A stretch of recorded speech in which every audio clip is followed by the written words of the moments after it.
Hello students, welcome back to my channel Shubham lecturer. Student, अगर आप 12th में हैं और आपको बोर्ड एग्जाम देना है तो मैं आपके लिए लेकर आया हूं एक मोस्ट इंपॉर्टेंट वीडियो। स्टूडेंट, इस वीडियो में हम क्लास 12 फिजिक्स के 5 मोस्ट इंपॉर्टेंट क्वेश्चंस को आंसर के साथ पढ़ेंगे। देखिए स्टूडेंट, अगर आप 12th में हैं और बोर्ड एग्जाम 2022 देने वाले हैं तो ये 5 क्वेश्चन आपके बोर्ड एग्जाम के लिए बहुत ही ज्यादा इंपॉर्टेंट है, क्योंकि ये क्वेश्चन आपके बोर्ड एग्जाम में 3 से 4 बार पूछे जा चुके हैं और इस बार भी पूछे जा सकते हैं। तो बस इन 5 प्रश्नों को पढ़ लो। बहुत ही छोटा सा वीडियो, अगर आप इसे देख लेते हैं तो आपके ये 5 प्रश्न आसानी से क्लियर हो जाएंगे और इनमें से कोई भी क्वेश्चन आपके बोर्ड एग्जाम में आएगा तो आप उसका आंसर आसानी से लिख सकेंगे। तो आपको शुरू से लेकर लास्ट तक इस वीडियो को ध्यान से देखना है, तभी आपके समझ में 5 क्वेश्चन आएंगे। तो देखिए, जो हमारा ये क्वेश्चन है, ये जो हमारा फर्स्ट क्वेश्चन है, ये है किरण प्रकाशिकी एवं प्रकाशिकी यंत्र चैप्टर से। क्वेश्चन क्या है कि किसी समतल परावर्तित तल पर 5000 एंगस्ट्रॉम का प्रकाश आपतित है, परावर्तित प्रकाश की आवृत्ति ज्ञात कीजिए। देखिए, ये एक न्यूमेरिकल है जो कि मोस्ट इंपॉर्टेंट न्यूमेरिकल है। तो आपसे कहा जा रहा है कि कोई समतल परावर्तित तल है, ठीक है, उस पर 5000 एंगस्ट्रॉम प्रकाश तरंगदैर्घ्य का प्रकाश आपतित हुआ है, ठीक है। आपको परावर्तित प्रकाश की आवृत्ति निकालनी है। तो सबसे पहले हमें जो कुछ दिया गया है उसको हम लिख लेते हैं। तो हमें दिया गया है सबसे पहले तरंगदैर्घ्य, ठीक है। तरंगदैर्घ्य को हम लोग डिनोट करते हैं लैम्डा से। लैम्डा इक्वल टू हमें दिया गया है 5000 एंगस्ट्रॉम, ठीक है, 5000 एंगस्ट्रॉम। अब सबसे पहले हम इसको मीटर में कन्वर्ट कर लेते हैं। तो मैं बता दूं कि 1 एंगस्ट्रॉम इक्वल टू होता है 1 एंगस्ट्रॉम इक्वल टू होता है 10 के पावर -10 मीटर, ठीक है, 10 के पावर -10 मीटर। इसको आप लोग साइड में नोट कर लीजिएगा, बहुत ही इंपॉर्टेंट है, ये आपको न्यूमेरिकल सॉल्व करते समय काम आएगा, ठीक है। तो यहां पर अगर हम लोग देखें तो 5000 एंगस्ट्रॉम इक्वल टू कितना हो जाएगा, 5000 गुणे 10 के पावर -10, ठीक है, समझ में आ गया। तो यहां पर हम इसे लिख सकते हैं लैम्डा इक्वल टू 5000 को हम लिख सकते हैं 5 गुणे 10 के पावर 3, ठीक है। 5000 को हम लिख सकते हैं इंटू 10 के पावर -10। अब देखिए, हम इसको सॉल्व कर लेंगे थोड़ा सा। तो लैम्डा इक्वल टू हमारा हो जाएगा 5 गुणे 10 के पावर 3 है, ये 10 है, ठीक है। तो 10 में से 3 जाएगा तो बचेगा 10 के पावर -7 मीटर, ठीक है। तो हमारा लैम्डा इक्वल टू आ गया 5 गुणे 10 के पावर -7 मीटर। तो ये आपको पहले कन्वर्ट कर देना है। अब देखिए, आपका क्या दिया गया है, परावर्तित प्रकाश की आवृत्ति आपको निकालनी है। तो हमें आवृत्ति यहाँ पर म्यू निकालना है, ठीक है। म्यू कुछ भी क्या आकार का बनता है, तो ये हमें निकालना है। तो देखिए, इसका एक फॉर्मूला होता है परावर्तित प्रकाश की आवृत्ति, ठीक है, परावर्तित प्रकाश की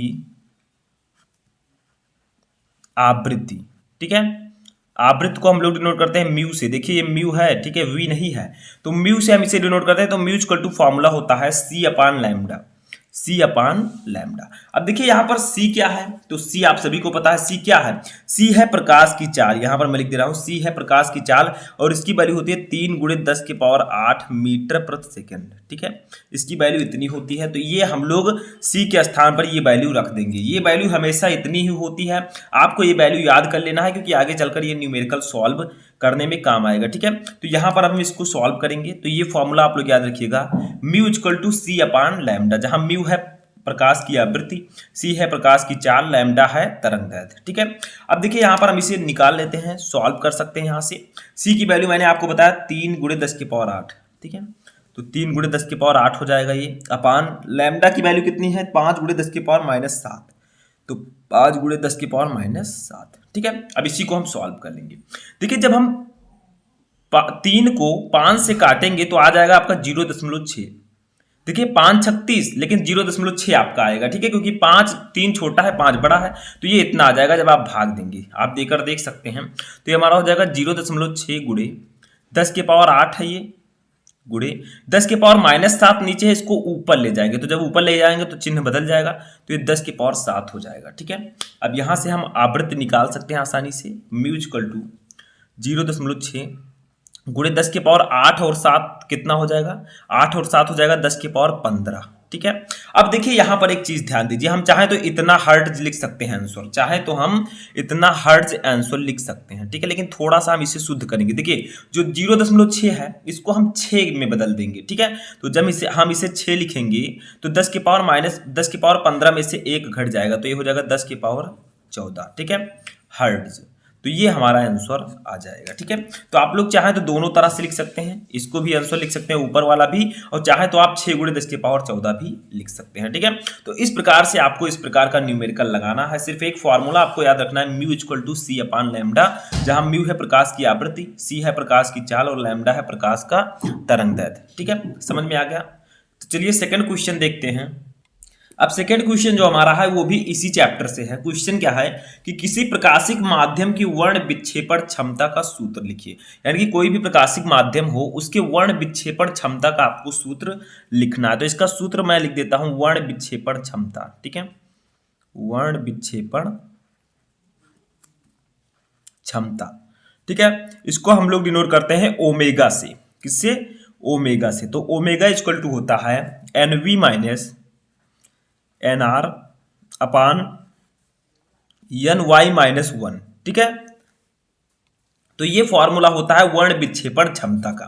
ओमेगा को हम वर्ण विक्षेपण क्षमता कहते हैं। ठीक है, omega equal to NB minus NR upon NY minus 1।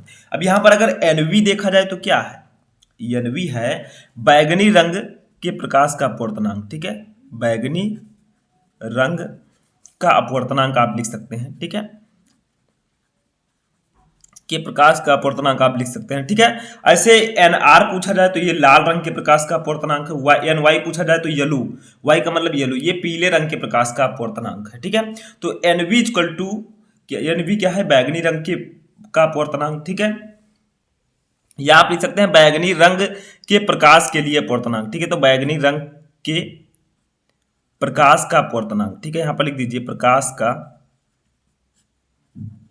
या के प्रकाश के लिए अपवर्तनांक। ठीक है, के प्रकाश के लिए अपवर्तनांक। तो NV क्या है? बैगनी रंग के प्रकाश के लिए अपवर्तनांक। NR क्या है? लाल रंग के प्रकाश के लिए अपवर्तनांक। NY है येलो यानी कि पीले रंग के प्रकाश के लिए अपवर्तनांक। ठीक है, तो ये आपका फॉर्मूला हो जाएगा वर्ण विक्षेपण क्षमता का। समझ में आ गया?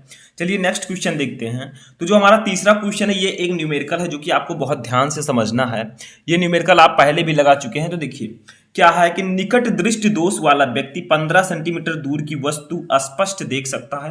25 सेंटीमीटर दूर वस्तु को स्पष्ट देखने के लिए आवश्यक लेंस की फोकस दूरी ज्ञात कीजिए। तो देखिए यहां पर आपको क्या करना है, सबसे पहले आप ये समझिए कि यहां पर कौन सा लेंस यूज होगा। देखिए निकट दृष्टि दोष है, तो निकट दृष्टि दोष के लिए हम कौन सा लेंस यूज करते हैं? अवतल लेंस। ठीक है, कौन सा लेंस? अवतल। दूर दृष्टि दोष के लिए हम उत्तल लेंस का यूज करते हैं। ठीक है, तो यहां पर आपको बताना है कि निकट दृष्टि दोष वाला एक व्यक्ति है जो 15 सेंटीमीटर दूर की वस्तु को स्पष्ट देख सकता है।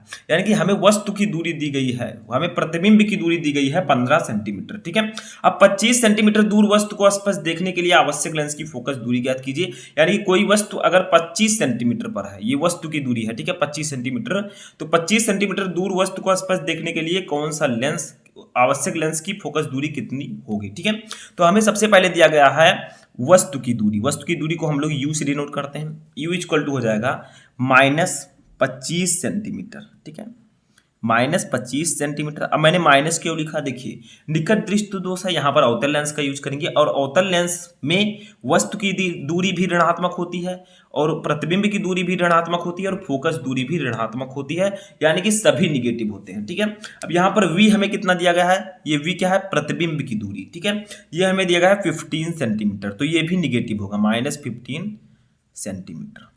ठीक है, हमें यहाँ पर निकालना क्या है? हमें निकालना है फोकस दूरी। तो हम फोकस दूरी के लिए एक फॉर्मूला यूज करेंगे यहाँ पर। ठीक है, सूत्र क्या है कि 1/f equal to 1/v minus 1/u। ठीक है, ये फॉर्मूला होगा, इसको आप लोग याद रखिएगा फोकस दूरी निकालने का। तो 1/f equal to 1/b minus 1/u। अब देखिए 1/f हमने यहाँ पर लिख दिया। ठीक है, 1/v की वैल्यू कितनी दी गई है? -15। ठीक है, तो -15 हो जाएगा, माइनस 1/u की वैल्यू कितनी दी गई है? -25, तो इसको -25 लिख देंगे। ठीक है, अब इसी को हमें सॉल्व करना है। कैसे करेंगे? देखिए इसी को हम लोग सॉल्व कर लेते हैं। देखिए 1/f इक्वल टू हो जाएगा, इसको हम लिख सकते हैं -1/15। ठीक है, चाहे ऊपर हो चाहे नीचे हो, -1/15। और ये माइनस और माइनस का गुणा हो जाएगा तो ये प्लस हो जाएगा, +1/25 +1/25। ठीक है, अब इसी को सॉल्व कर लेंगे तो देखिए यहाँ पर क्या हो जाएगा, यहाँ पर आपका हो जाएगा 1/f इक्वल टू इसका एलसीएम लेंगे तो 15 और 25 का एलसीएम कितना होगा, 15 और 25 का एलसीएम होगा 75, ठीक है 75। तो 15 पचे 75, 5 एकम 5, ये -5 हो जाएगा, प्लस 25 या 75, 3 एकम 3, ये +3 हो जाएगा, ठीक है। अब इसी को हम सॉल्व कर लेंगे, ध्यान से समझिएगा। तो इसको सॉल्व कर लेते हैं। तो 1/f इक्वल टू -5 + 3 यानी कि -2/75, ठीक है, -2/75। अब क्या करेंगे, इसको हम फोकस दूरी इसका निकालेंगे। तो देखिए हम f को ऊपर ले आएंगे, तो जब हम f को ऊपर लाएंगे तो ये 75 भी ऊपर आ जाएगा, -2 नीचे चला जाएगा। या आप कैची गुणा भी कर सकते हैं। तो ये क्या हो जाएगा, देखिए ये हो जाएगा आपका f, ठीक है। इसको हम f को ऊपर ले आएंगे तो हमारा बचेगा ऊपर f, ये नीचे कुछ नहीं रहेगा। f इक्वल टू हो जाएगा 75/-75/2, ठीक है, -75/2। आप चाहें तो कैची गुणा भी कर सकते हैं। देखिए वही आएगा, जब आप -2 का f से गुणा करेंगे तो -2f हो जाएगा इक्वल टू 75 का 1 से 75, तो f इक्वल टू -75/2 वही आएगा, ठीक है। तो यहाँ पर हम f निकाल लेते हैं। आप f इक्वल टू जब 75 को 2 से काटेंगे तो कितना आएगा, बताइए कितना आएगा, -37.5, 37.5। तो ये आपका हो जाएगा कितना, -37.5 सेंटीमीटर, ठीक है, सेंटीमीटर। और यही आ जाएगी हमारी फोकस दूरी, ठीक है, यही हमारा फोकस दूरी हो जाएगा। तो देखिए यहाँ पर आपको समझना है, बहुत ही सिंपल सा ये न्यूमेरिकल था। आपको एक फॉर्मूला याद रखना है, 1/f equal to 1/b minus 1/u, और इसी से लगा देना है, ठीक है। तो यहाँ पर हम कह सकते हैं कि निकट दृष्टि दोष वाला व्यक्ति 15 सेंटीमीटर दूर की वस्तु स्पष्ट देख सकता है। 25 सेंटीमीटर दूर वस्तु को स्पष्ट देखने के लिए आवश्यक लेंस की फोकस दूरी जो होनी चाहिए वो -37.5 सेंटीमीटर होनी चाहिए, ठीक है। तो यहाँ पर अवतल लेंस का यूज होगा, और अवतल लेंस का यूज होगा तो यहाँ पर सभी वैल्यू निगेटिव रहेंगी, u, v और f सभी निगेटिव रहेंगे, ठीक है। अब चलिए अपना फोर्थ क्वेश्चन देखते हैं। तो देखिए क्वेश्चन नंबर 4 हमारा है, जो कि हमारे नेक्स्ट चैप्टर से है, विकिरण एवं द्रव्य की द्वैत प्रकृति। देखिए तो देखिए क्या है, प्रकाश विद्युत उत्सर्जन का अर्थ समझाइए, यानी कि प्रकाश विद्युत उत्सर्जन क्या होता है। तो इसका एक सिंपल सा डेफिनेशन है। देखिए जब किसी धातु पर उपयुक्त आवृत्ति का प्रकाश डाला जाता है तो उसके पृष्ठ से इलेक्ट्रॉन उत्सर्जित होने लगते हैं। इन इलेक्ट्रॉनों को प्रकाश इलेक्ट्रॉन तथा इस घटना को प्रकाश वैद्युत उत्सर्जन अथवा प्रकाश वैद्युत प्रभाव कहते हैं। यानी कि मान लीजिए कोई धातु है, ठीक है, ये कोई धातु है। अब इस पर हम क्या कर रहे हैं कि उपयुक्त आवृत्ति का कोई प्रकाश इस पर लाते हैं, ठीक है। तो इससे क्या होगा, इससे इलेक्ट्रॉन निकलने लगेंगे, इलेक्ट्रॉनों का उत्सर्जन होने लगेगा।